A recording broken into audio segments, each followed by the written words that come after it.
Hello and good evening. The name's Movies, Professor Movies, and welcome to Talking Technophobia.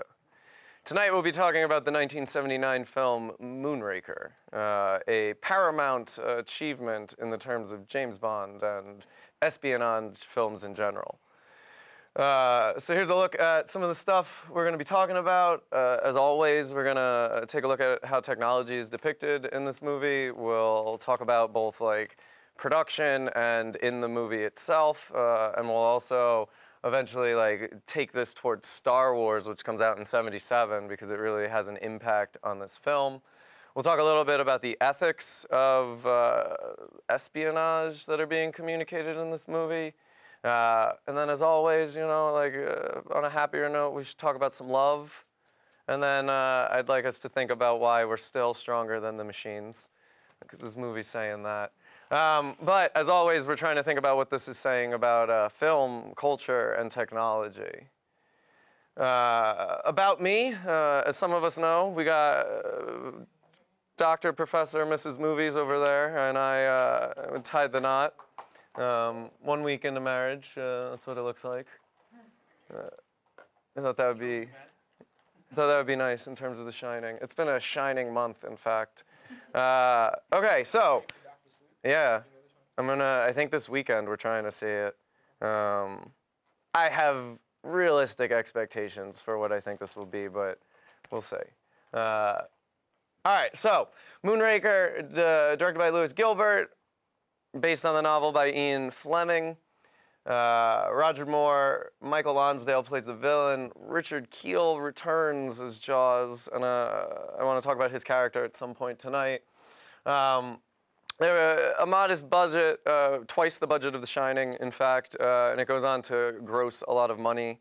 Moonraker was the most successful box office Bond film at the time, and it held that record up until GoldenEye.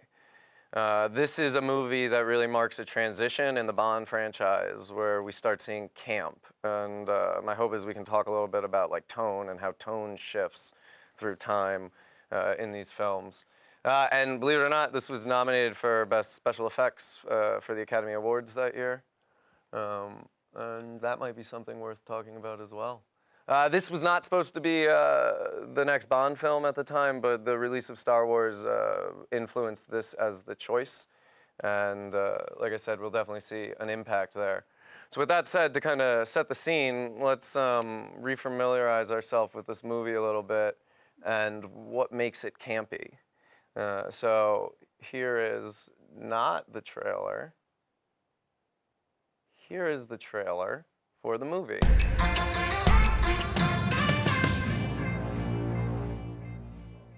You definitely feel the Star Wars influence there. All right, how do I make it change now?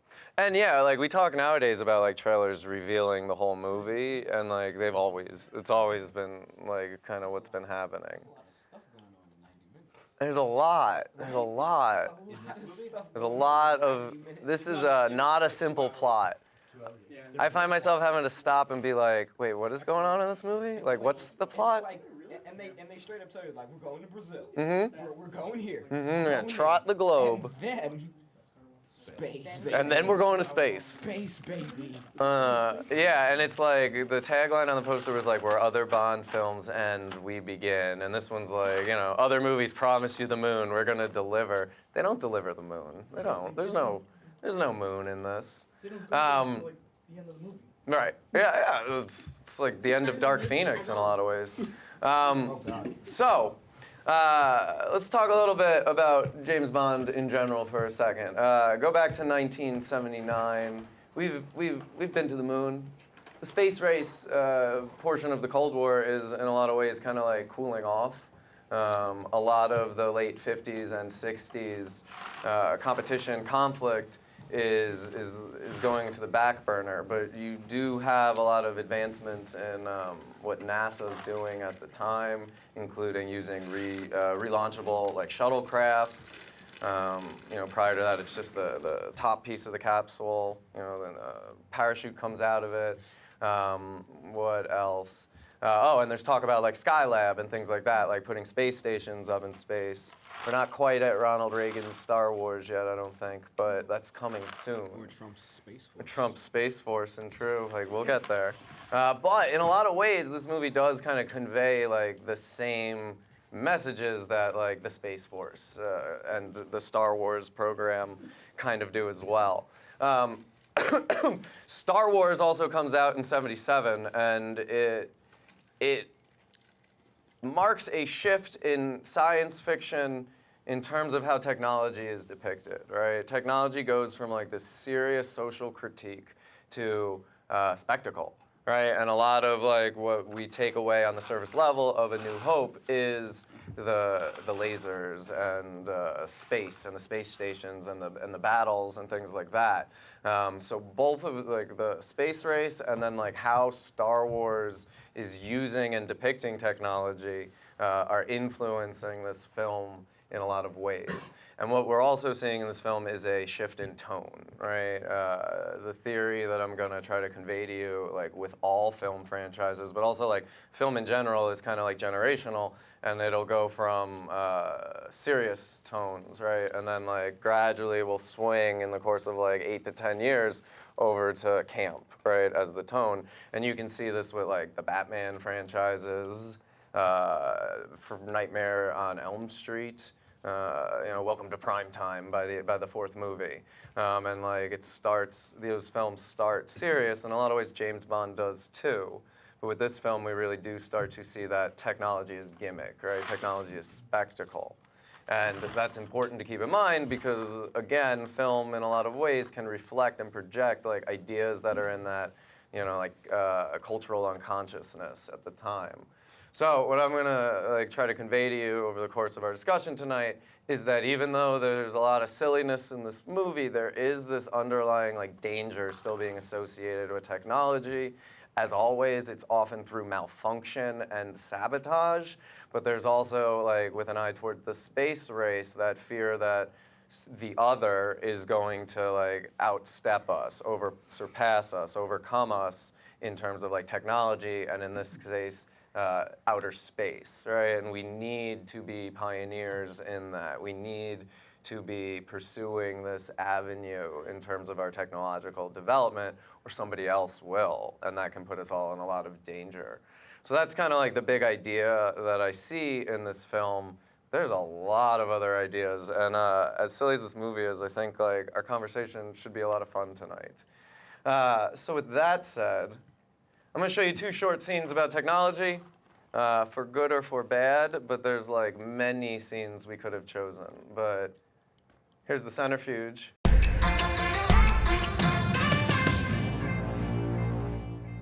No witty comeback from James Bond there. There's definitely like some kind of like metaphor like you can pull out of that scene though, right? Like in the wrong hands, technology like spins out of control. The safeguards there's no stopping it, right? No safe word. Yeah, there's a vaguely like S&M thing going on too, with like being restrained. But yeah, right. That's like more of a serious scene, a serious depiction. Even though like seeing the effect on James Bond's face in it, I'm like, you did that with a giant fan, and that's all I can think of as I watch his face ripple. But it's a lot more serious than this. So one of the aspects about technology in James Bond is often the like hidden transformative nature of technology.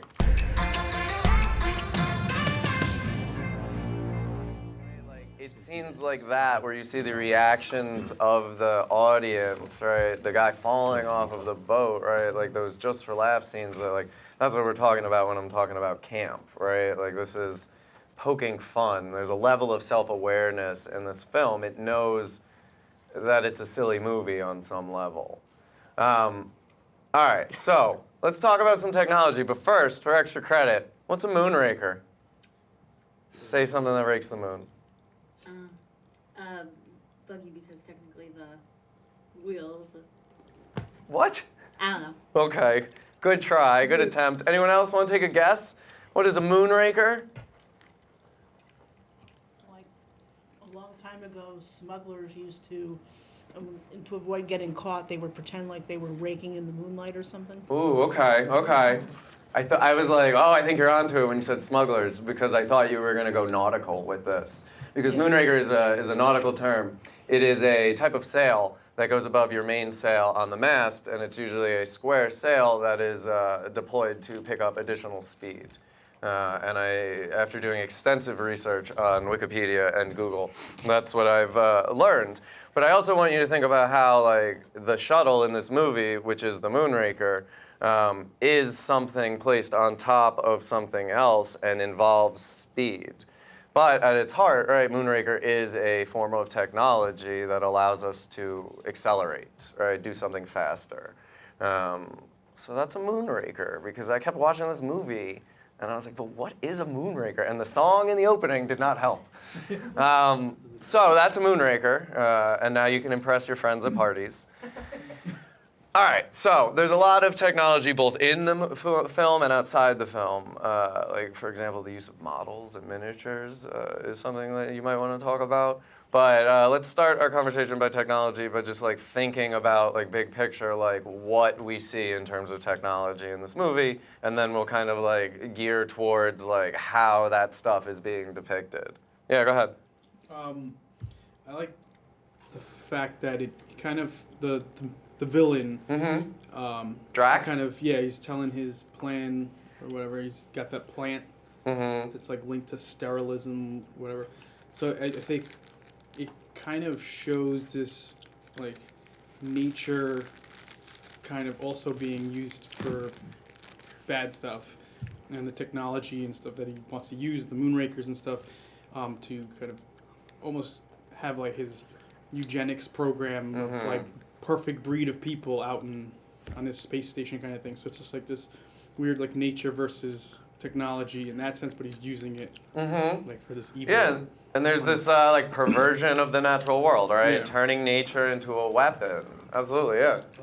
I mean, it's something that's come up, I guess, again recently with the whole commercial space flight idea, like, you know, or the whole idea of building a colony on Mars or whatever. It's like they say that people who would be born in space wouldn't be able to come back here. So eventually, wouldn't there be a separate species on Mars? Like the whole idea of like what happens to the people that you leave behind when you decide to leave this planet, right? Like what's gonna happen there, right? The whole idea of, is it, you know, do they become a nation? What rights do they have? Do they just get to cut themselves off from the original planet? You know what I mean? Like eventually, like what's it gonna be? You know what I mean? I mean, you think about the cycles of history, like probably it would go like we colonize, and eventually those colonies want independence. We fight them for it, right? And it's just that cycle again.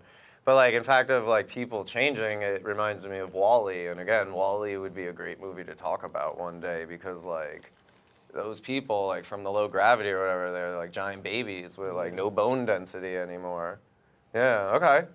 So it's just something I noticed when I was watching it about the bad guy in this is basically like an Elon Musk type guy. He builds spaceships for the government. Yeah. But so like those spaceships are actually pretty accurate for 1979 about what re-entry ones look like. Yep. But the premise is that he builds them for governments. Yeah. So the government doesn't build their own space shuttles. It's a private guy who builds the space shuttles. And he's the one who goes into space and decides to kill everybody and restart everything. He's kind of like an evil like businessman. No, yeah, exactly. But like letting the technology get out of control of like the people who are the good guys. The good guys in this are the government. The bad guys are the private the private guy who unregulated builds scientists. Yeah, no, that's great, because Drax is our mad scientist, left unchecked, right? He's going to use it for like perverse means, and it's definitely making the case for like we need this to be government run and control, not privatization of space, for the reasons that you're saying. Absolutely. Well, that's what the movie says. Yes. Yeah, no, the message in the movie. Under the surface, there's definitely that being communicated thematically. The technology needs to be like managed. Yeah, I mean, by James guys Bond like works James for Bond. the British government. Dr. Holly Goodhead works for the CIA. You know, yeah, so they're all governmental figures regulating this in a lot of ways. All right, very nice. Other thoughts? Hey, welcome. We watched the centrifuge scene and then the boat, gondola, hoverboat, speedboat, car thing. So now you're all caught up. Other thoughts, other things? I mean, obviously James Bond has that like hidden wrist-mounted weapon, right? He's got the boat, car, hovercraft, yeah? The other thing I noticed about this movie, I guess, was... Go ahead. Oh, sorry. Go ahead. Also technically. Sure. And also, don't give people metal teeth. Don't give people metal teeth. I want to talk about Jaws at some point because he's a good example of something you can talk about with technology in this movie because perhaps like Darth Vader, Jaws is an example of the post-human because it's more than just his metal teeth, right? It's, I don't know if we want to say like cyborg or something, but like he gets hit in other places and it's just as solid, right? But the teeth are like the best example of what we can see in terms of technology coming into our bodies and transforming us into something else, potentially superior physically, but like, are we losing something ethically or morally in that transformation? And while the first appearance of Jaws might say yes, second appearance of Jaws is definitely arguing, not so much. Over here, was there anything? Technology? Yeah, okay, go ahead. Just the other thing I noticed when I was watching this is that, aside from the critique on the plot of this movie, or how the plot is even framed, if it even is. It's a little messy, yeah. Like the technology just is the only driving factor in the actual storyline. Like he walks into the room and he has to get a space shuttle, and they're like, "Here's a technology gadget that you'll probably need in the next scene." And then they're like, the next scene he uses it to save himself from another technology. Like, the technology or random technical aspects of this, like space fight, centrifuge machine. Pretty much at all, there's only one scene that throws back to the old days is when he's shooting the guy out in the field. Yeah. Which, other than When he that, does every the other Dick scene in this Cheney. movie, like he either has a boat that converts into like shoots mines, it drives, like every single Yeah. thing has. It's almost like the movie is, just like here are all the cool technical gadgets that exist in the world, Yeah, it's apart from a theme. It's technology as gimmick, right? Look at this cool thing. Look at this cool thing, right? And like that's how all of the conflicts are solved up until I'd say like the climax of the film, right? And then technology isn't enough, right? And we'll look at that scene also at some point because it's totally Star Wars. But yeah, good. Any other things with technology? I'm trying to be conscious of time because we started a little later tonight. Transportation, weaponry. Second coolest weapon in N64's GoldenEye comes from this movie, right? The laser gun. Yeah. You know, I like the watch too. the watch, the laser watch is nice when you get through the floor on the train. I've been playing Outer Worlds, so your comment about like what happens when we colonize like space, I'm like, yeah, that's what I'm doing. Colonizing space. I don't know what's going on Earth right now. Okay, all right. Ooh, I feel like, Greg, you touched a lot on the warnings of technology. Does anyone else see anything in terms of like the scary aspects of technology in this film? Well, I mean, Yeah. it also seemed to be, there's also seemed to be some hope in it. Go ahead. I Yeah. mean, you know. New Hope? Yeah, I mean, yes. There was Go ahead. definitely a lot of A New Hope in this, but I mean, just the idea, of us wanting to go to these places in the first place and wanting to expand and having all these, different people involved in these programs. Yeah. Not everybody, was the mad scientist. A lot of them were just doctors and scientists who just legitimately just wanted to be a part of something new and great. And that's what a lot of, that's where a lot of this starts, right? It starts Yeah. off innocently. It starts off, with pure intentions, and then, money gets involved, politics gets involved, Sure. egos get involved, and then, Yeah. the human factor in it, right? Like science is science, and then it becomes more like a business or more like a religion or more like something else, like whatever it is we decide to add into it, just Okay. with our human imperfection, right? All right, yeah, I like that. There is definitely like a flaw in humanity that's getting highlighted in this film. That greed, the ego or the pride or whatever, like with Drax and like his pseudo master race. And we're gonna That he's the god of, right? Like Yeah. it's not just the fact that like he's if he wasn't going to be a part of it, that's fine because he's creating it, right? Like he'll never get to be one of those things, but knowing that he was the one who created them, that's cool. That's Yeah. fun. Right? Yeah, I like that. But also, like, touching upon the hope, his enterprise, like, involves a international collaboration, right? Like, it's all countries all over the world are designing pieces for these things. Yeah, and even solving the problem involves countries coming together in a lot of ways. But let's save. Actually, this is a perfect transition. It's like I talked about it. A couple of things I want to talk about, like how James Bond was a lot more rapey in this movie than I remember, and I think that's definitely influenced by like current culture stuff that's definitely going on. But like again, if we talk about how like cinema projects and reflects, right, like male protagonists, like it raises some ethical questions, James Bond. Also, if we're going to talk about ethics, we should think about the political politics of this movie, not just the sexual politics, and that's something to talk about too. So keep in mind what we were saying about the countries working together and all that stuff, but then let's see what happens to ladies who love James Bond. Because making love to James Bond seems magical because it can totally make you betray your employer or your country, but often these women do not fare well. And here's well, I guess it's still technology, but more rudimentary.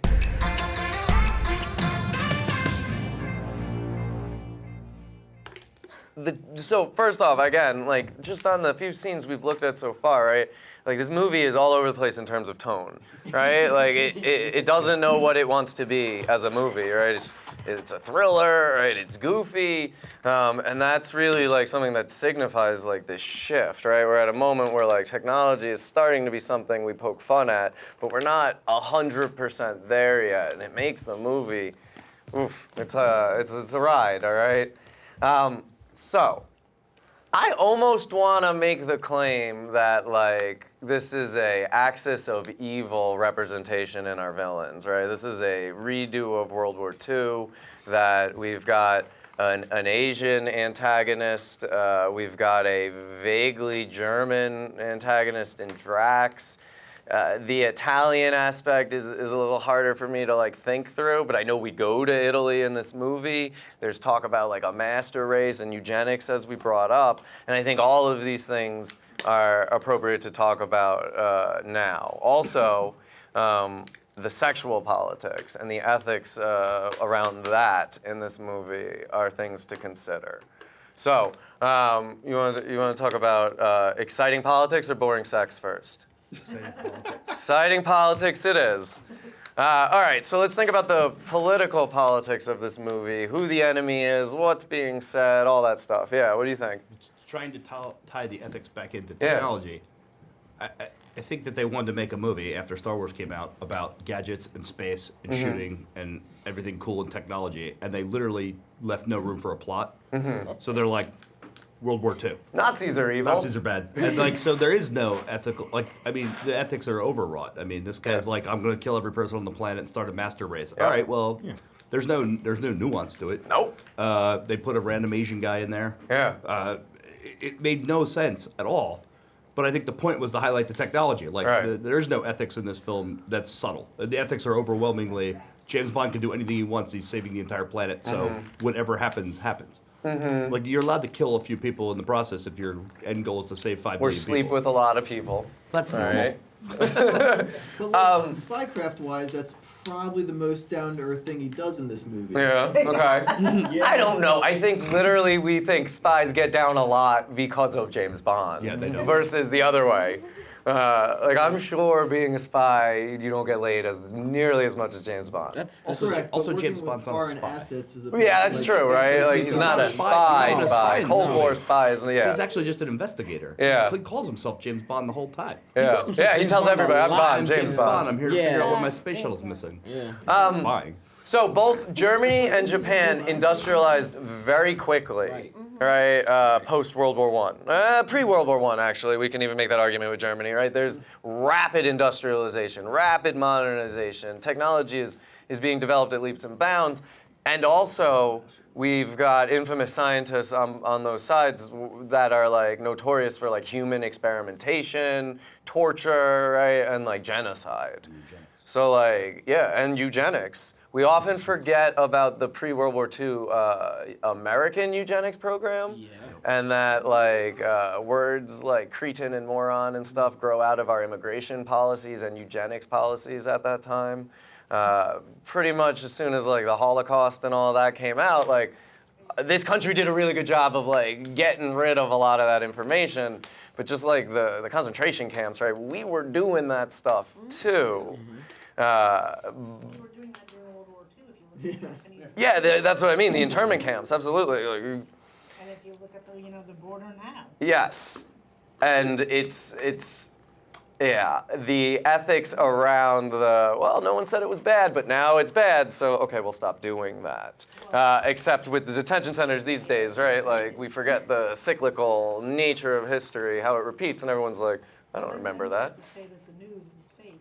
Oh, okay. You have to discredit, the messenger, as it were. That's true. We again with Is this is the Bond where there's the scene where he's found the secret lab, Yeah. and there's the next scene where they gaslight Bond. He shows Yeah. the lab's completely gone. You're right. Yeah. And then he's like, but here's the thing. Oh, there really was a lab. Oh, okay, James Bond. Yeah, that you're right. There's this smoke and mirror, all the world's a stage aspect to it being presented. The subjective nature of truth, right? It's not one objective truth. It's infinite subjective truths, right? Your truth, my truth, these people's truths.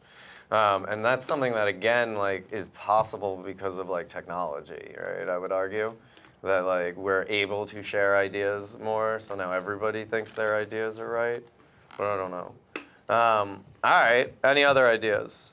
Either politics or James Bond and the ladies. Oh. You want to talk about, let's talk, yeah, James Bond and the ladies. This actually isn't Yeah. as rapey Yeah, as like you say rapey. previous I ones. coined that term. But You yeah. said it first, so Yeah. I'm happy. But yeah, some of the previous ones are Yeah. really Pretty weird. I mean, James Bond is like, he's like a Hall of Famer in the trope of like I speaking of coined terms, my mother coined this term. Cover your ears, children. The dick of death. Okay. Or like some of you have like maybe heard the term fridging. Like the idea that you use female characters like and specifically their demise to propel the man forward, even though when like women die around James Bond, he just kind of steps over their corpses. He doesn't really go, no. Yeah. He's just kind of like, oh, another one. Okay, sorry. Yeah. Like it's a lot of like, I mean, like a couple of times he's been like quote unquote married, and then they kill his wife, and then he's kind of like, they always yeah, kill his wife. But for the most part, it's just like, oh, okay, she's gone. So like women are like disposable in the They're James Bond assets. films. They're assets to be used, and as soon as they're not useful anymore, it's like they're discarded. And that goes and- with him and the villain, like Yeah. all the time. Okay, Like, that's yeah. usually the one thing they have in common, is that their female cohort is Yeah. usually just, and they usually share them too. So it's that part of it. Okay. Yeah, and like I'm saying, like all of this like sends messages, right? Like even subconsciously or not, intentional or not, right? Like we watch these movies and we see that. Yeah, go ahead. I think James Bond, though, to be fair, is like somewhat even-handed with girls. I mean, his main sidekick here is a PhD woman scientist who helps him fight the bad guys the whole time. I mean, like Dr. Holly Goodhead. What? Dr. Holly Goodhead. Yeah, which is a terrible name. Yeah. But all the Bond characters have terrible. I actually Yeah. read the old James Bond books. He's much worse to women in the books. In the books, Oh, yeah. yeah. In the books, he's just like he'll shoot the women. I mean, like like he's not a the character in the movie is more like More at least in Lothario? 1979. I don't Yeah. think you could make movies where like women were completely discarded. Yeah. So they made her like and nowadays, I mean, all James Bond movies have either a woman either being a really strong character, especially the what's her name, the boss. Oh, M. Judi Dench's character. Yeah, I mean, like they're Judi Dench. like it's progressed over time to put strong women characters. There's always been some, at least in this movie. I don't know. Before this, it gets a little dicier. I mean, Ursula Andress wasn't even. She helped him out. She wasn't like a weak character in the movie. I mean, That's Ursula true. Andress was like fighting for. That was the first James Bond movie. Yeah, that's Dr. No, right? I think like the person who dies in this worked for the bad guy. Yes. So they're disposable. But the people who work for the good guys are not disposable. So like that's her sin, right? She gets punished for that sin, for like Yeah, but working she's- for the bad guy. Yeah, if you work for a person who's trying to end the planet, I don't think they have a moral, like, you're like, all right, well, it's a character in the show. And he takes advantage of her, but, like, she was about to kill the entire planet. So, I mean, there's some, they at least differentiate. She had it coming. She had it coming. Not entirely she had it coming, but. She got eaten by dogs. Like, I don't know. No, hey, if you work for the guy who's going to murder everybody on the planet, eaten by dogs is what happens. Okay. Yes, sir. When the good head gets kidnapped and he's able to, when they get kidnapped and he's able to escape, and he's like, but she still gets taken money, and then they come up later and he's like, oh, you're here. Right. You're right. They both are in the ambulance, right? And then he gets like knocked out of the ambulance, and then there's like no thought in even going after her, finding her, and it's a surprise. Oh, there you are. Oh, okay, good. Did you have a? Yeah, And then we'll go there. This movie also reflects well, if you're promiscuous and Yeah. you're a woman, Yes. bad things will happen to you. Right. No, and that's great, right? Because the unevenness or paradoxical with gender, Yeah. like, because the men are not perceived that way, Yeah. all right? Like James Bond is even more He's a man. promiscuous, right? She's All a these slut. different partners, Yeah. right? But The woman does it. Oh no. right. Okay. So go ahead, Stefan.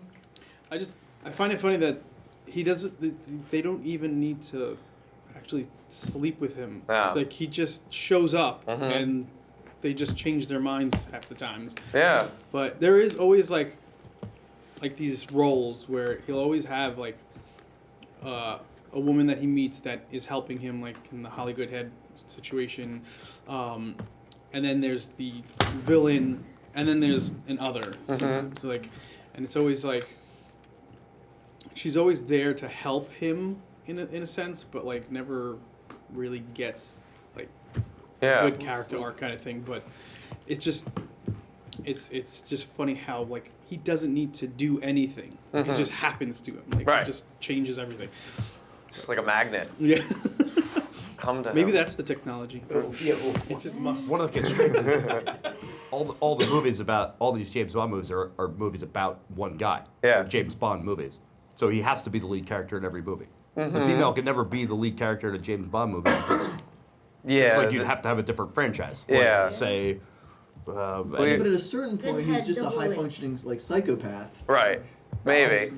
And the Daniel Craig movies kind of like touch upon that, like, where you watch him as James Bond, and you're like, okay, he like is enjoying this a little bit too much.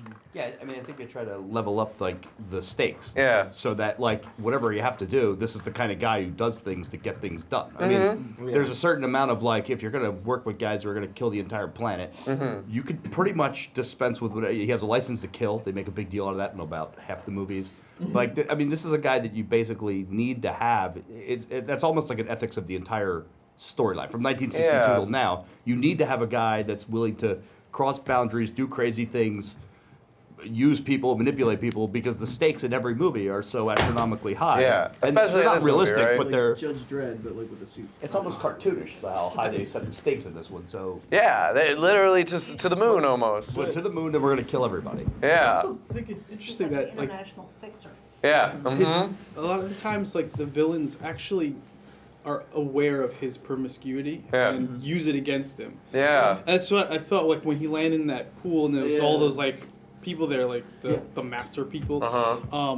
I thought something was gonna go down, Yeah. but then it was just something else. Yeah. Because he was distracted by girls. I was like, wait a minute, all these like women are just standing Yeah, they're around, gonna like try to seduce what's him. happening? Yeah. It's funny that you mentioned Uh-huh. like the Daniel Craig Yeah. movies because like those are like especially I think Skyfall. It's basically the antithesis of this. Yeah. It's very like low tech. Like they purposely strip him of all of his gadgets. Right. Right. It's basically like we talked about. It's him, some guns, and like basically his whole history of just experience, and he's just got to put that, on the line to take down a foe that basically has all the resources that he would normally have.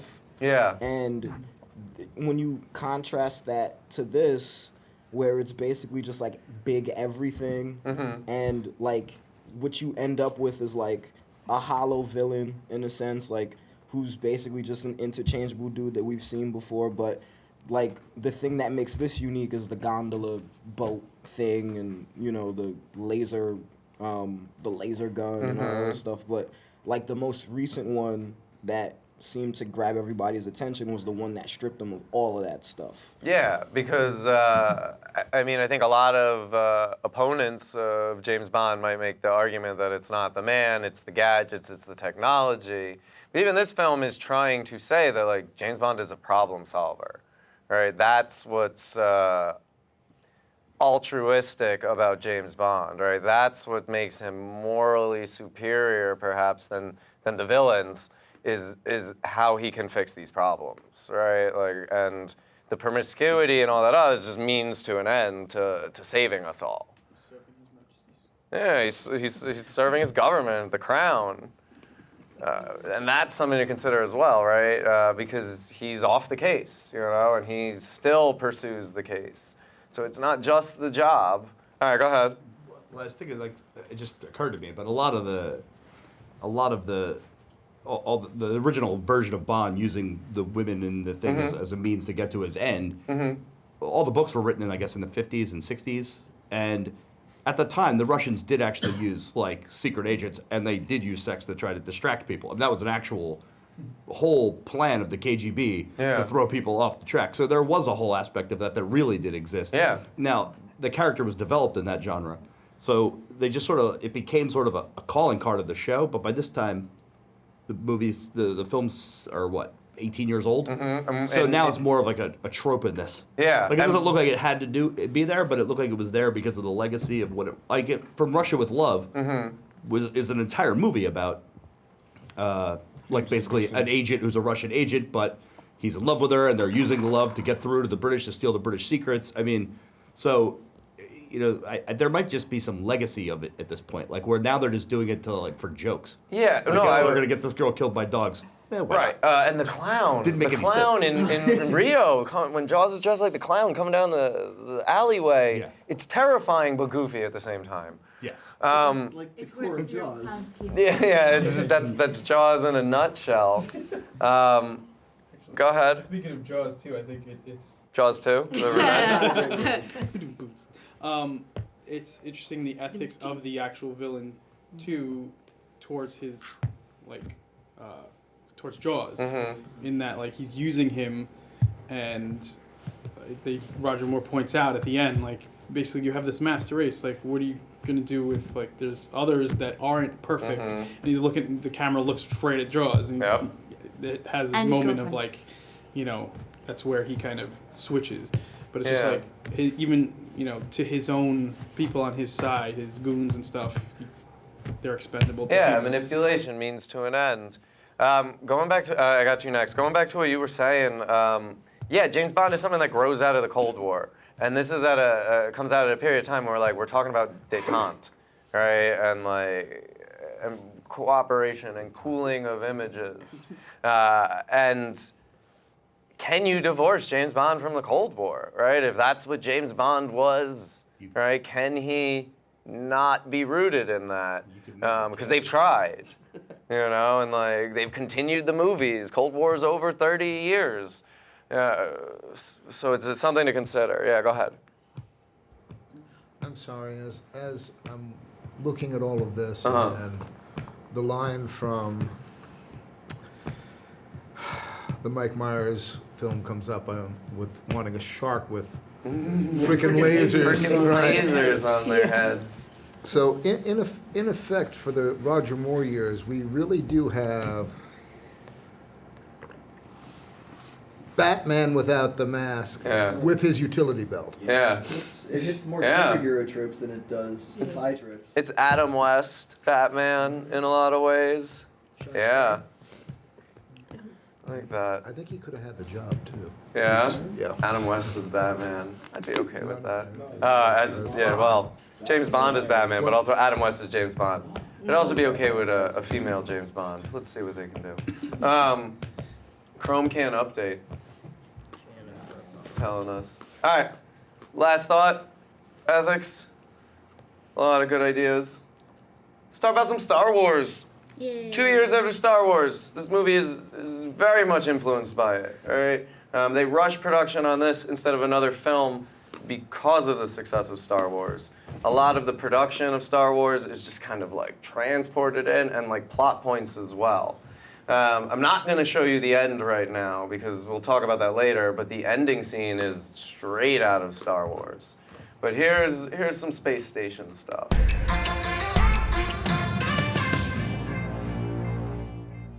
Terminator, right? But just like pre-Terminator movie. That's what he is. It's like he gets thrown out of a plane, takes out a whole circus, walks it off. He dies like 4 times in this movie. Yeah. I feel like they kept killing him, and then like someone in the production was like, no. Maybe it's his brothers. Give him a girlfriend. Yeah. Um, The girlfriend also. We're going to talk about the girlfriend. I got a whole slide on Jaws and how this is really just a beautiful love story about Terminators falling in love. Yeah. He is. All right, so Star Wars is an influence on this. Star Wars is an influence on like cinema that comes after Star Wars in general. It's one.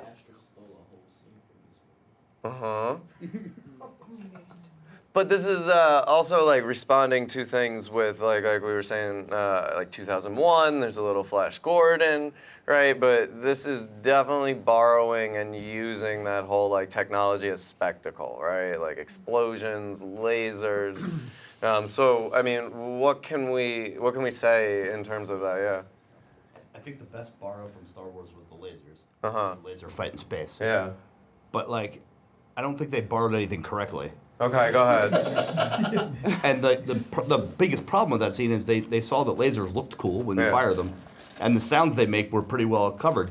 But they just were coming from everywhere. Like when I was watching the movie, I kept noticing that lasers were coming from off the screen on everywhere, but there weren't people shooting them. Nope. So they were just shooting laser beams across the screen because they couldn't connect them, I guess, in special effects to them. But like the parts where they actually did it correctly were probably like the coolest scenes in the movie. Like Yeah. the other thing they did was they had the epic space station shots, which were kind of like the Death Star. Right. Yeah. Except they didn't have John Williams. Yeah. So they shot it halfway between 2001 Complete Silence and John Williams, which is the real star of Star Wars. And then you're like, well, it's too quiet. Like it either has to be an action movie or it has to and have an awesome score, or it has to be a space movie, and it was neither. Yeah. But the copying of like the set itself, like the lasers were cool. You could see them striving for it. Right. Star Wars had lasers, so just more lasers. Right, That's how we make our movie That good. was the secret. Yeah, they almost had something there with the space scene with the guys like kind of floating out, Yeah. aside from the weird stop motion part Yeah. of it. But like, that would have been a really cool scene if the lasers didn't fly from everywhere. I noticed that, and James Bond gets like hit in the shoulder at one point, and like it doesn't even affect him in the movie. Right? Like, and I just think that's like bad editing, where they like laser here, and it like pretty much hits him in the shoulder, and he doesn't even react to it. Yeah. I'm still trying to figure out. You can tell that they didn't use ILM, No. but they also didn't use the group from Plan 9. No. So it's somewhere between the two. I watched Plan 9 this week. Dr. Mobius, right? Mobius?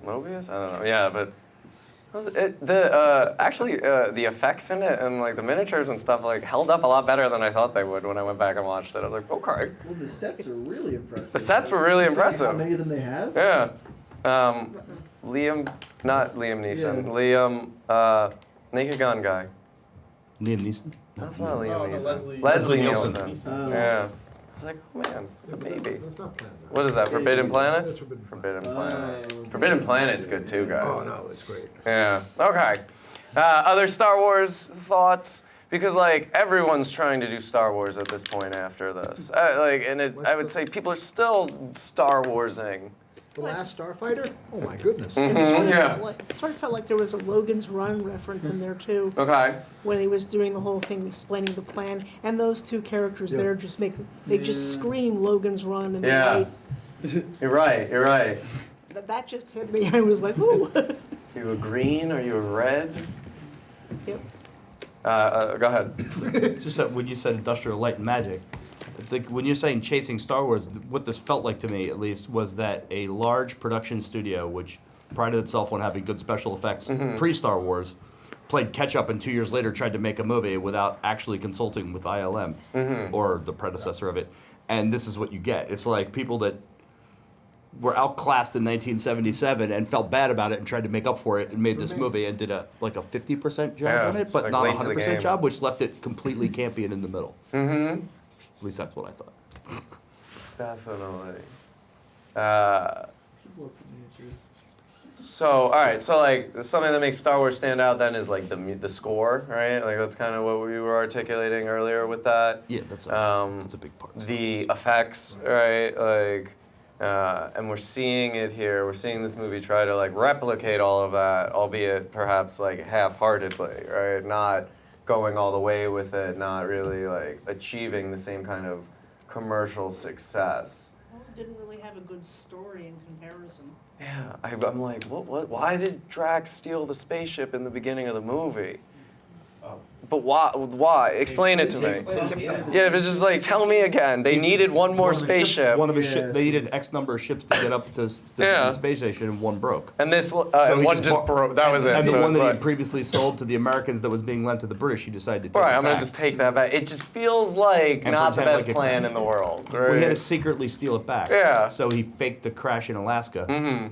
And while it was on loan to the British, and then that way he could bring it back into his secret lair in Brazil. Right, and I grasp all of that. I just don't get like how that's the easy fix, right? Like, I mean, none of this is the easy fix.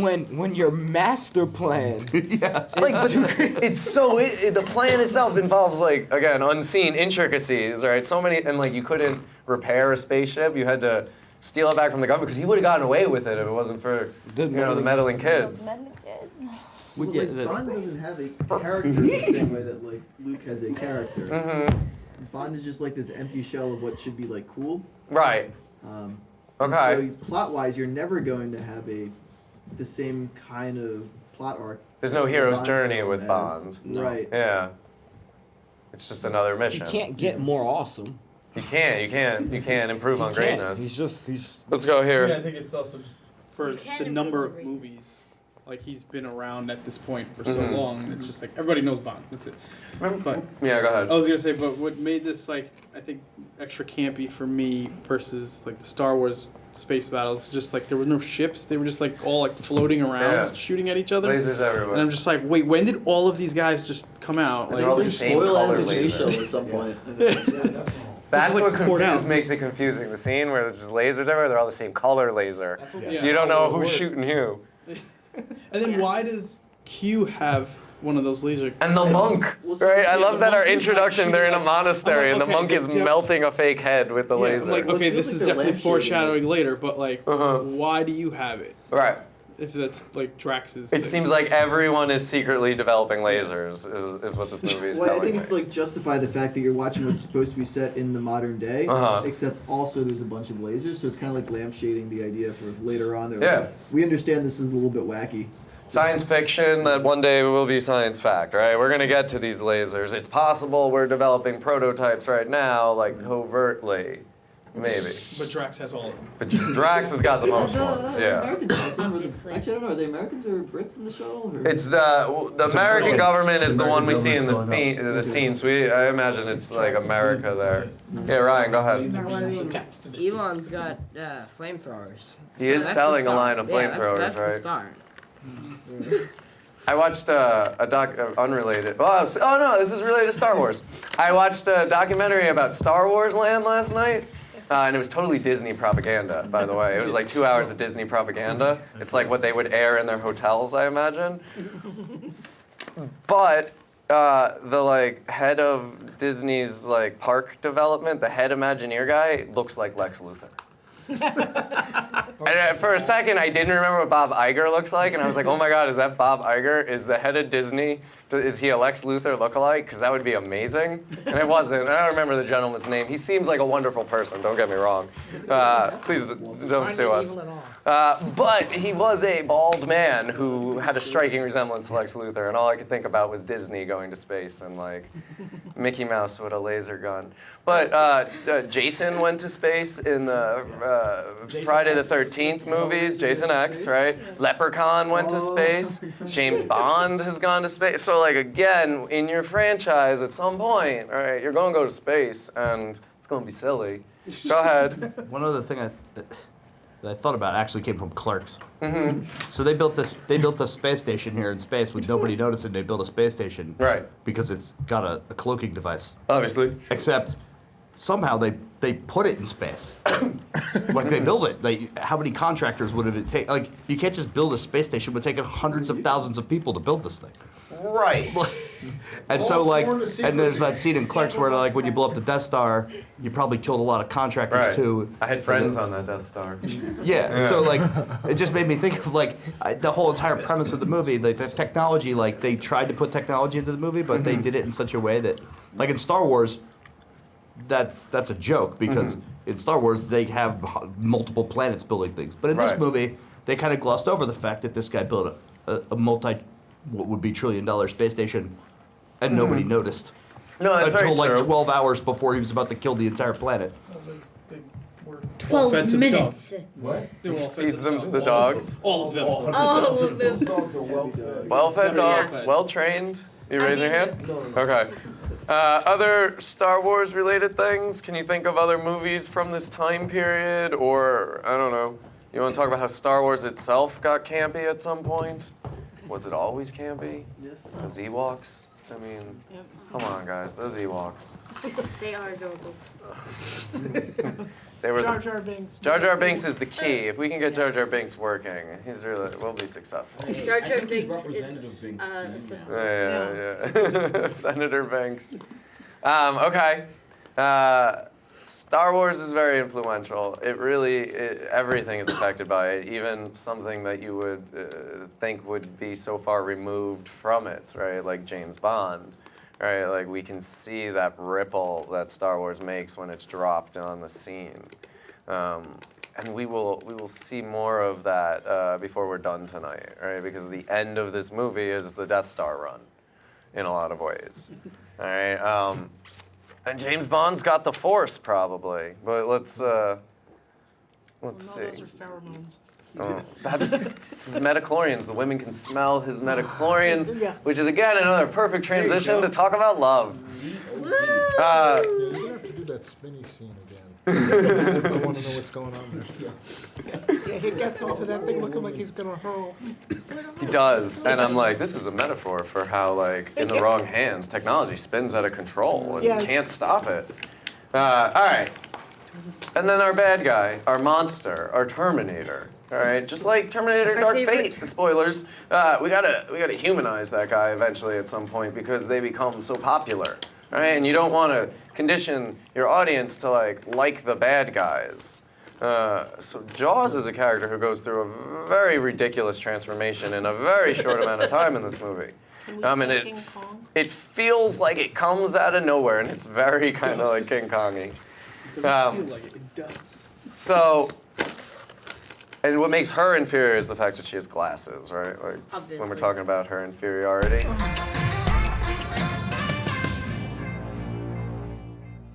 Okay, we're back. Thank you.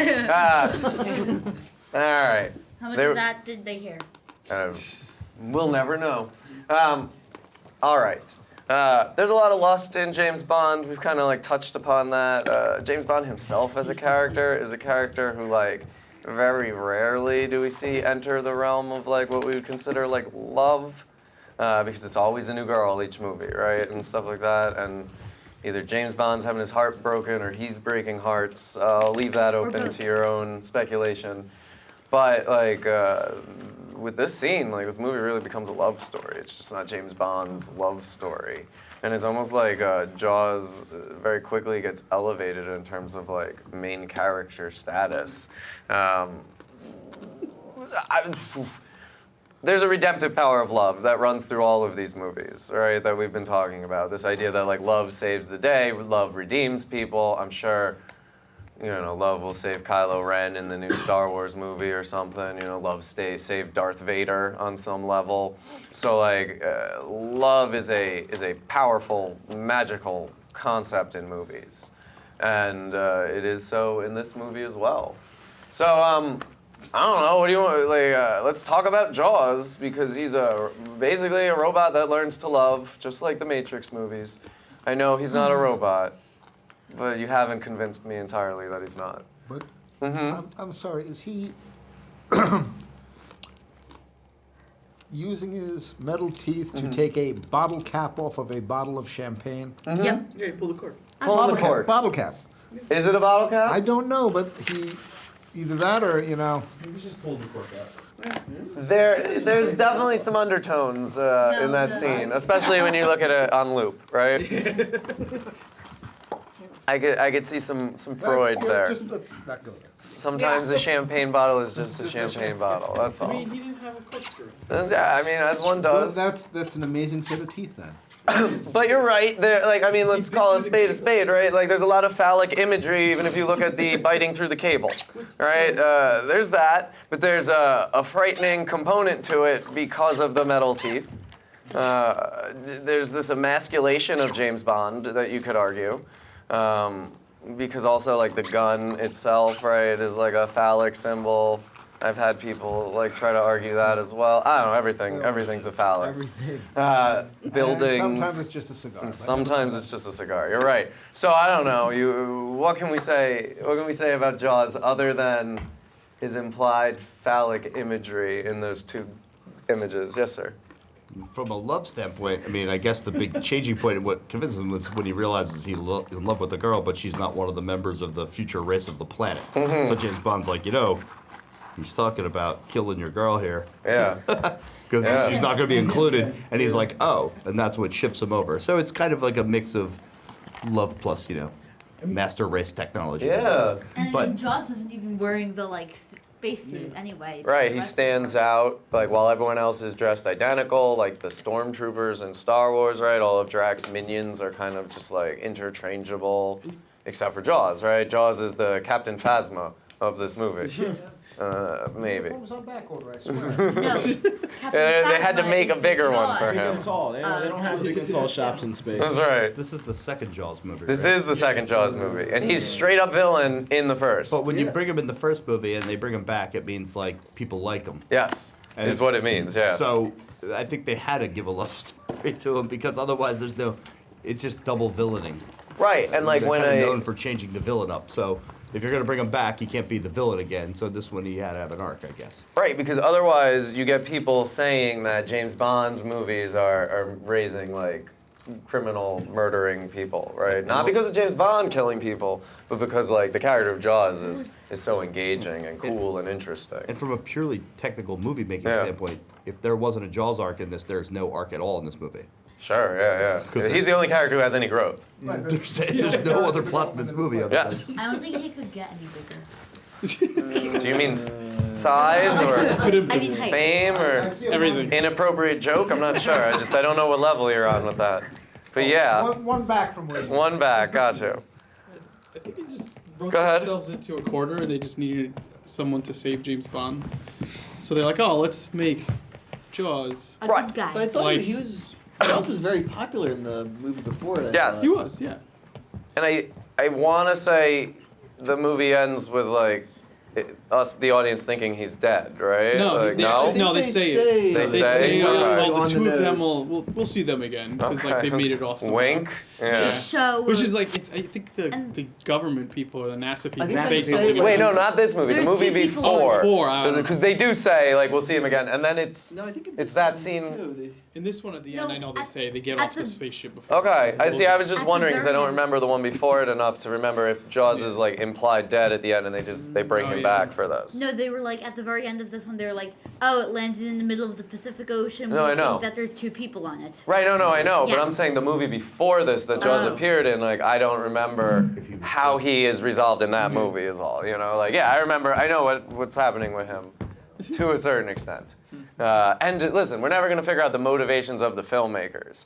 What I want you to contemplate is, like, what their choices say to us, right, as a viewer. Right, like anyone can be redeemed, right? You just got to find a big enough bra or something. I Yes. think it's also just kind of to contrast Drax's like super race. It's just like they had to kind of, show that not we don't always need this super master. Like sometimes the quote monster can be helpful and the better choice in this scenario. Yeah, to because help us. like you could say Drax is Frankenstein. Yeah. He's the monster. Monster rebels. I don't know if we could argue the creator aspect of it, but yeah, right. There's something that separates them, and the Drax is. We don't see anything of him like caring about anyone else, right? He's selfish, and Jaws is willing to risk everything to save another person.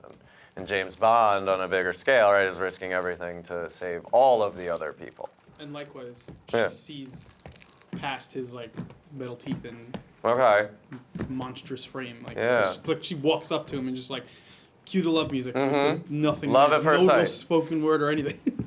Which is good. It doesn't say much. Yeah. Yeah. Okay. They both are words. very quiet too. She doesn't say anything in the whole movie either. He actually He gets says a line words. at the end, He right? gets a line, but she gets nothing. He gets a line. I don't remember what Yeah. the line is, but it's something like, I think it was right after the champagne. and it's like, well, all's well that ends well, or something like very cliche, but it's like something weird. Or here's to you. It's something. Yeah. I don't know. We can Google that at the end. Okay. Good. So this message about love, right? Like, now apply it to like the movie as a whole, right? Why is love important? The Cold War space race, our lives today. This movie is a message about love. Everyone needs a reason for being. Okay, right? And love is a great reason. Yeah. It's a great motivation. It's a good motivation. That's great for sales. It's good for sales. There's a whole holiday built around it. Easter. That one too, yeah. Did you have a thought?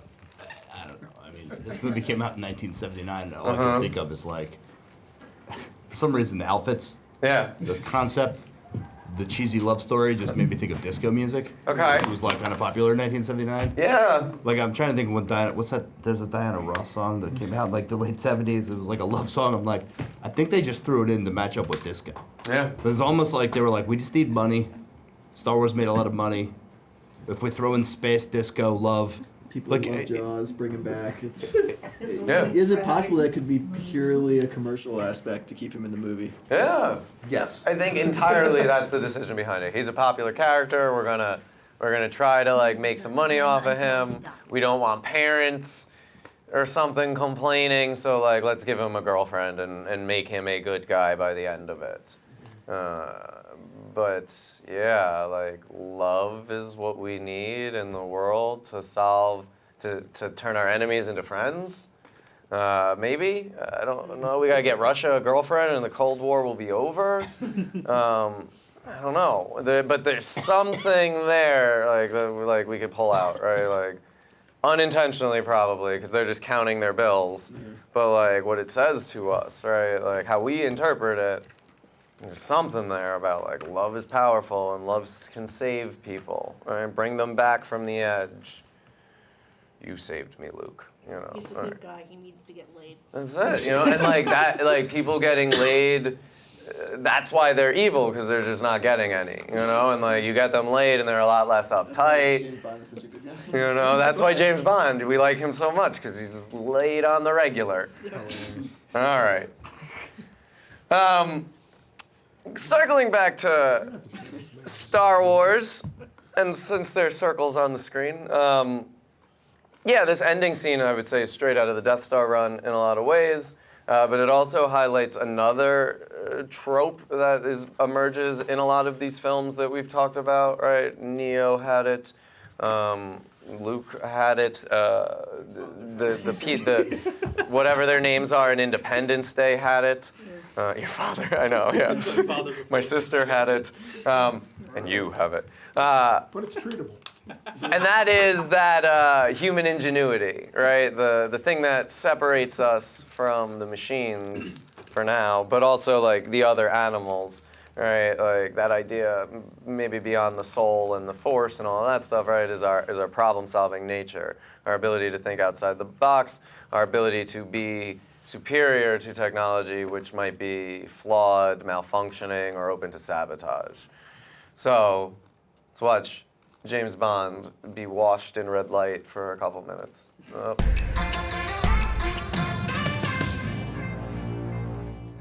That's got to be a really difficult shot. I'm just saying he's got no training for that. That can't be something they taught him how to do. You got to calculate a lot of math and trigonometry and all that stuff to pull that shot off. It's impressive. Yeah. Center of the target. It's easier said than done. You got to think about bullet drop and all of that over distances. I mean, to me, I think it was Yeah, kinda go ahead. like the whole movie, like we said before, he's like using the technology, and it's the technology, not the man. But like this changes and switches and reminds you by the end of the movie. It's like, by the way, he still is an excellent marksman. He's still like this, like perfect soldier kind of thing. So that's my take on it. He's really good at asteroids. You're right. No, but yeah, this is that point where, like earlier, I was saying, it's technology, like getting him out of all of these other technological conflicts, right? And it's just him having like better or more hidden technology or something. It transforms in extra time than yours. But this is that moment at the end where like the technology fails, and it's his own ability, right? His whatever, him as a human, right? He's still superior to the targeting system. He doesn't break down when it gets too hot. He's able to perform under pressure and all of that. There's a lot of innuendos here, guys. It comes with the territory, I'm telling you. Okay, go ahead. Well, I was just gonna say, like, this is of any technological point in the movie, this is the only real point, is that no matter what technology is created, there's still a human at the end of it. It's like it's got to do everything. So, like, everything's only as good as the person who created it, or the person who's driving it, or the person who's this. And like James Bond being the lead because it's a James Bond movie.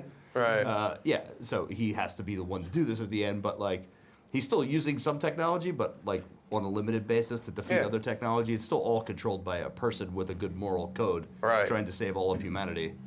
Yeah, technology in the dealing right with hands. melting, coming back into the atmosphere at the same time, in a very calm, weird blue screeny sort of acting way, like in the movie Airplane. That whole scene just made me think of Airplane. Yeah. When's Airplane? Is that 79 also? Like 1 year No, I later, think it was like 78 or 80. 80? No, it was in the 70s. The second one was the 80s.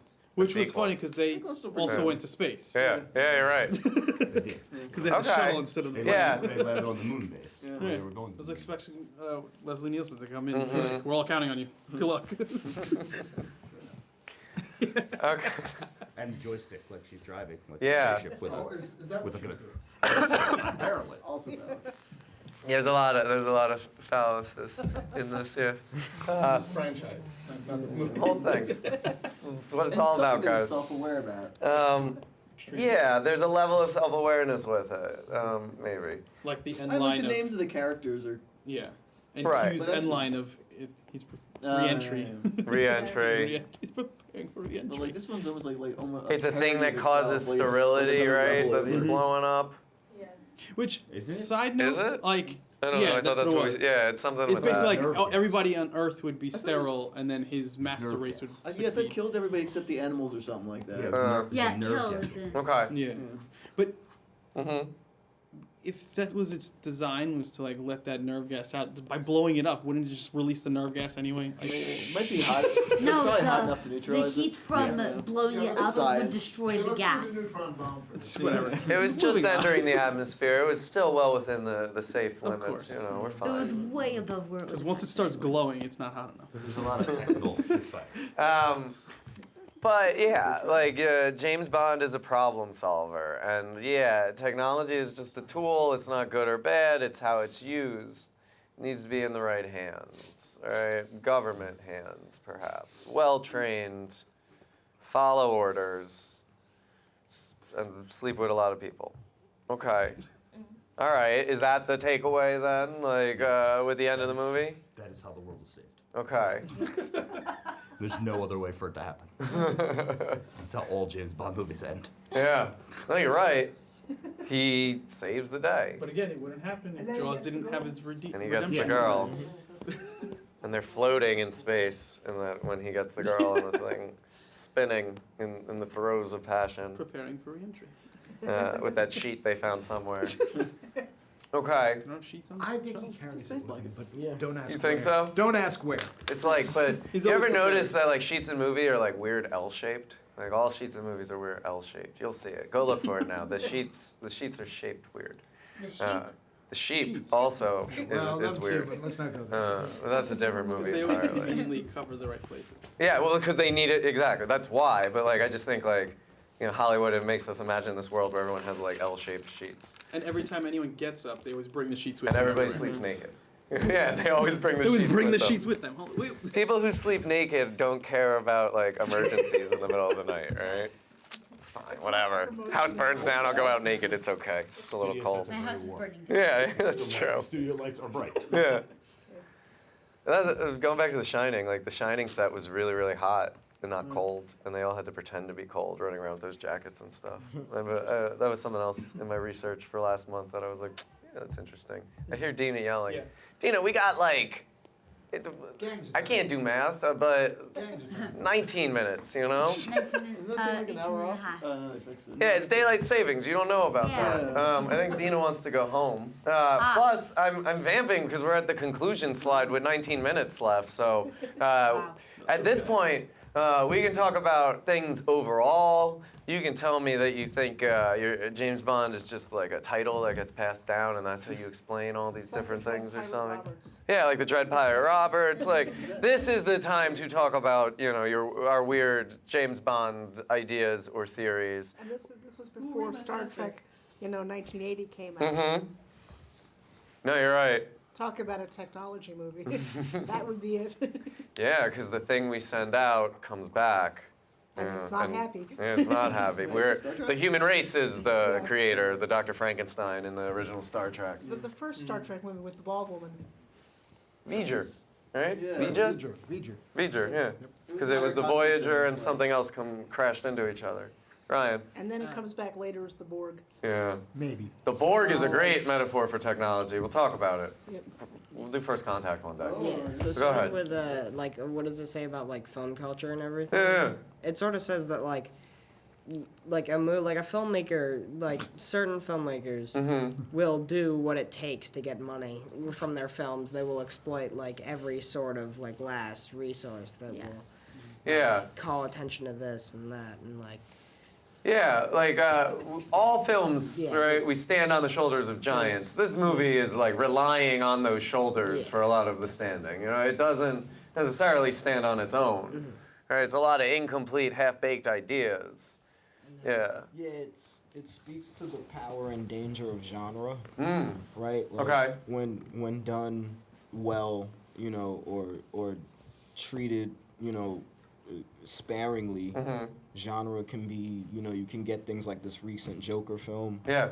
Where it's like, okay, yeah, it's genre, it's comic book, but it's the way it uses it's sparing, right? And in this one, it's just like, all right, we're gonna take James Bond, which is genre in and of itself, right? And then we're just gonna splatter it with chrome, so much chrome, and just.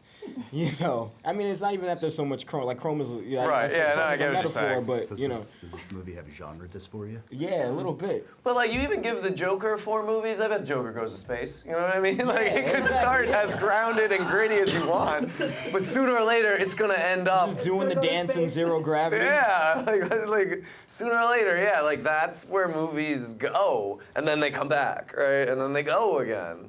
Go ahead. I was just gonna say, like, I think And then we'll come part over of here, like the appeal of like all of the James Bond franchise was kind of like, his coolness, but also his technology, like all the gadgets and everything. And I feel like when done right, with balance, with a good story, like it works. And then this kind of shows this like over reliance on the technology that kind of makes it turn into more of this campiness, into this like. And I'm sure you could take that like as a statement about like film, right? And like then we get to like CGI and stuff, right? And we're seeing like that over reliance on technology, the deep fakes, right? We can genetically recreate people long dead and all of that, right? Really realistic. We don't need the actors anymore. We could just scan their appearance and finish the movie. This is perhaps the beginning of that shift in cinema, right? Where we start relying on technology just for technology's sake. Yeah. All right, Ryan.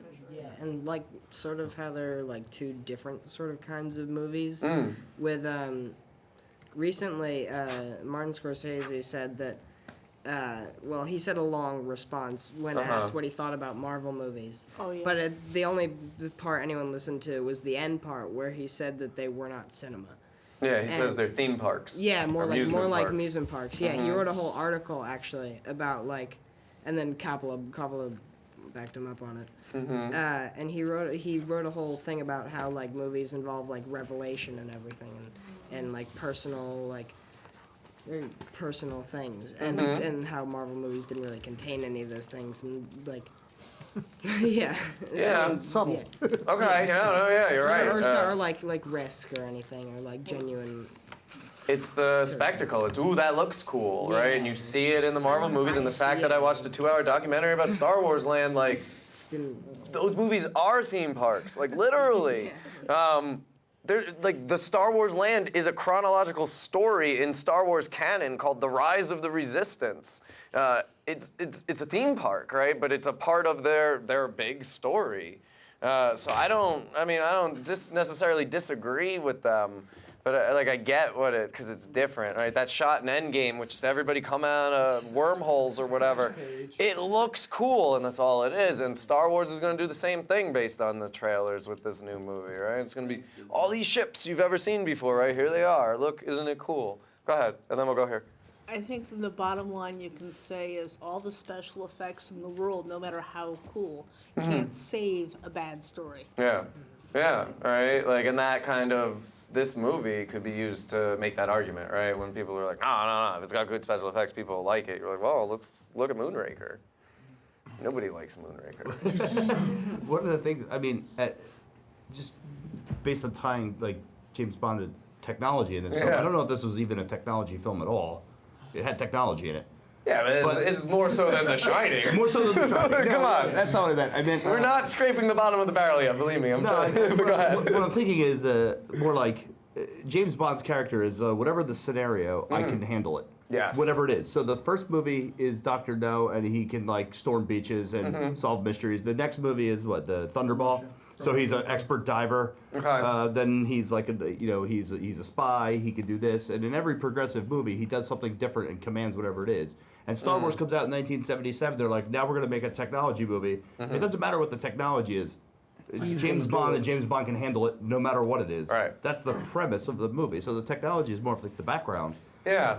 And again, right, it's that idea that, like, he adapts to whatever situation, right? And like, that's a a very flow of his human character. thing.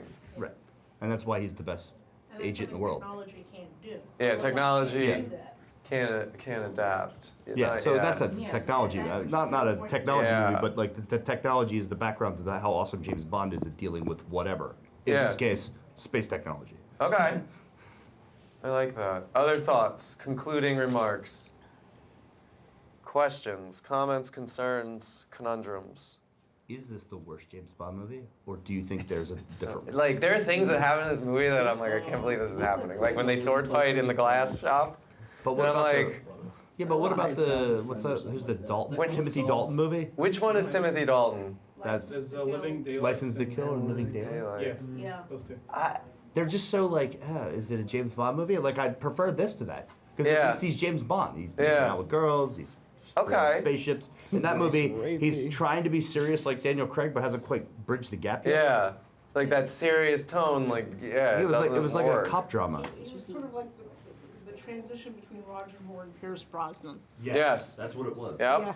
It's like, we don't know what to do. We're trying to get Pierce, but he's doing something else. No matter how campy this He fights the snake. The snake is obviously rubber, right? And like, he's like, yeah, in this, like, it's just, no, I'm not disagreeing with you, but I'm just like, this movie is the perfect storm of camp, right? Like, because there's like really like terrifying scenes at some points, right, where you feel the tension, and then there's like Then there's Austin Powers. absurdity. Yeah, like this is what I think Austin Powers is making fun of. Yes. This kind of James Bond, right? Well, it's got Because the this lasers, James it's okay. Bond lives in that world. Yes.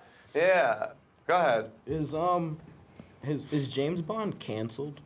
Like, has Yeah. the world passed James Bond by? Like is cancel culture stuff kind of thing you're talking I about? mean, yeah, No like is Time it to Die is it just 2020. is it just dated though? Like in the sense that like we don't do the espionage thing like the way we used to. Like it's a little different, Yeah. right? The political lines are a little different, and a lot of just the things that you would get away with, like portraying and advertising and stuff like that in these movies. You don't really. They're not so much in vogue anymore. No, I mean, you touch upon like a really important point because like this type of character played a cultural significant role, right, in like development of men and women watching these movies.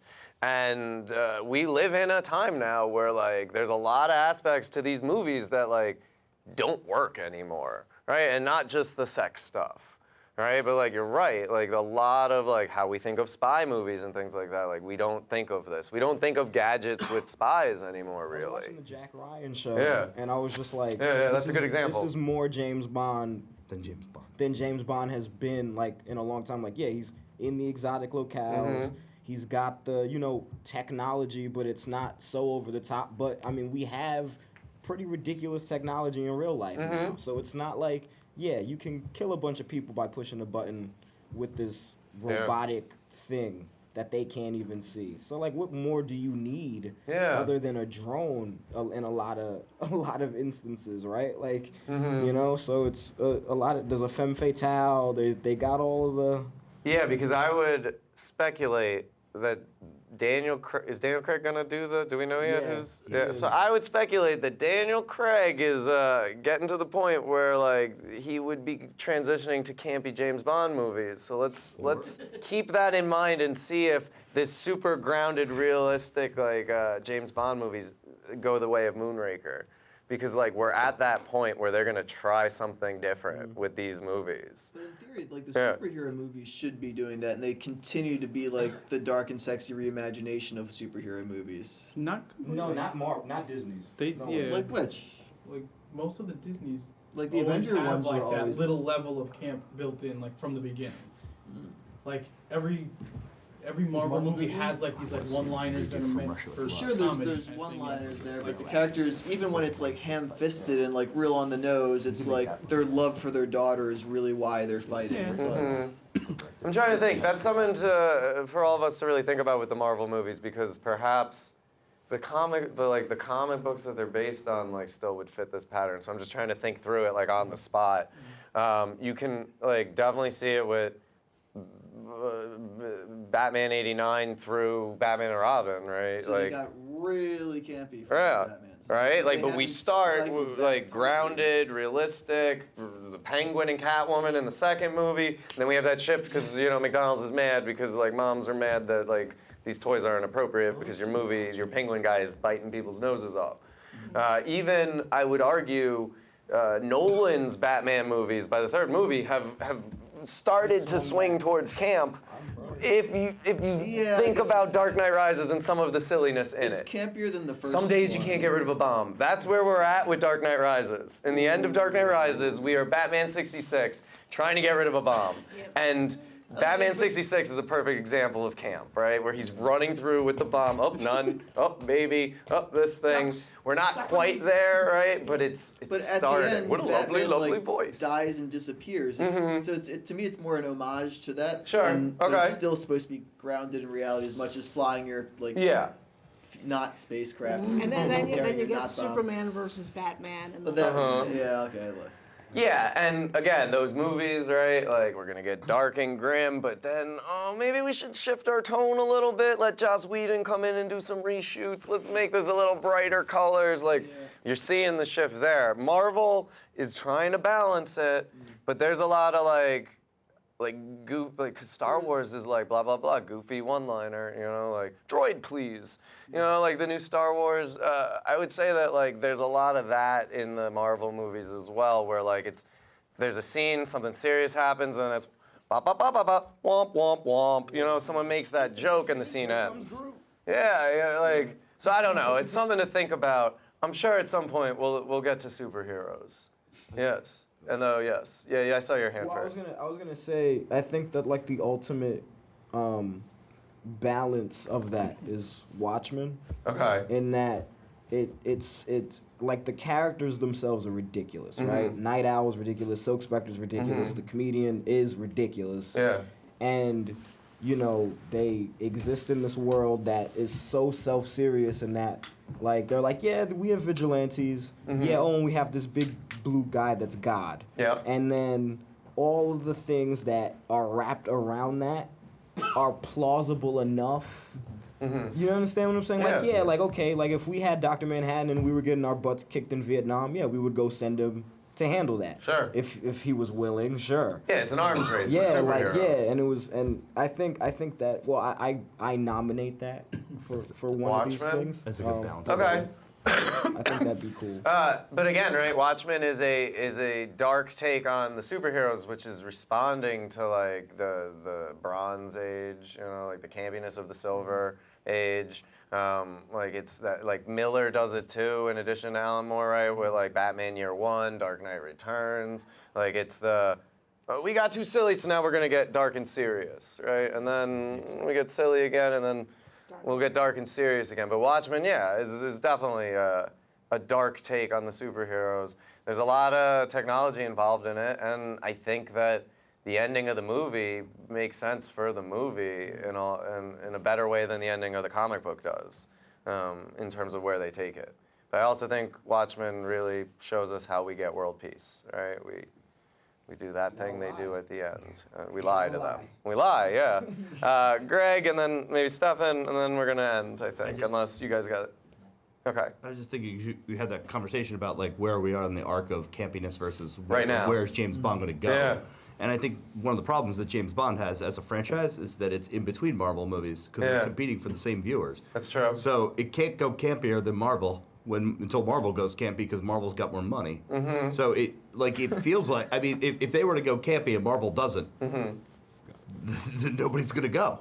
So they have it's like a weird tension because I think the best James Bond movies, my favorite one is still From Russia with Love. There's one fight scene, one fist fight. There's no technology. They're on a train.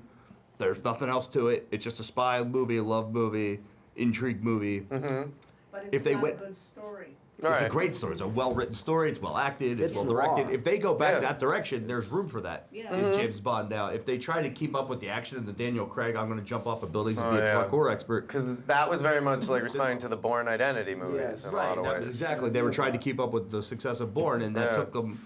It's almost like when they lost the Cold War as a driver, they just started following whatever was big in the movies. And this movie was they were following Star Wars. Then they had to follow that. Then they're almost like a following franchise. And I think that it'd be interesting if they ditched all the technology in these movies and went back to just being literally a period piece. But it's also Bond is a shell. He's got so much history that until they do like Bond Origins, you'll never have a real arc for him. Right, that's what I mean. Like do a 1960s Bond movie as the next Bond We movie. need an origin story here. Yeah.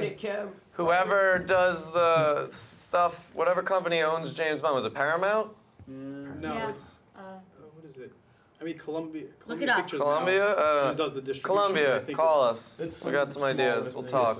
Yes. Stefan, final thoughts. I think it's interesting though, because like by Skyfall, in terms of the Daniel Craig ones, that's the closest thing we get to that origin story. We get more of that background, and then it also kind of tries to tap into a little bit more of a current like thing with certain like lists of names and stuff like that, and this kind of Is Javier Bardem the bad guy in Skyfall? yes, and he's like an He's a little goofy. I'm just gonna. I'm gonna leave that. I'm gonna throw it out there that maybe the. Waltz was goofy in his too. Yeah. So like maybe the camp stuff is started already. It's kind of like trying to balance that little bit there. Yeah.